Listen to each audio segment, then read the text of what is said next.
Hello! So today we'll be doing a quick overview of another box stem switch, the Bluebonnet linear switch by Zepsody. Quick disclaimer, I was sent these switches by Zepsody to check out, but this is still my unbiased opinion. If you want to learn more about these switches and where to get them, you can check the link in the description.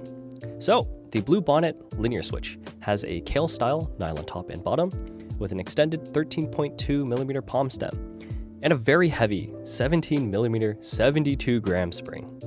These do come with a slight amount of lube on the springs, leg, leaf, and stem, but I still highly recommend that you re-lube them. First impressions, I was told that this was a long pull stem, but I had to double check since when I first pressed the switch, it bottomed out similar to a normal stem. But upon further inspection, I noticed that the bottom housing also was extended.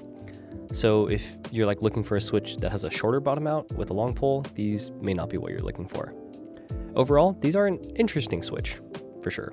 They have an extended stem, extended bottom housing, the box style stem, which isn't my cup of tea, and the sound signature, I don't really know yet if it's something I like or dislike, but one thing I do know for sure is that the spring is way too heavy for my taste. I still think these switches would be great candidates for Franken switches down the line if you're someone who likes box stems. These do have a slight bit of scratch to them, but not really enough for me to complain about. But I'll play a sound test shortly, and you can let me know your thoughts down below. Thanks, and have a good one.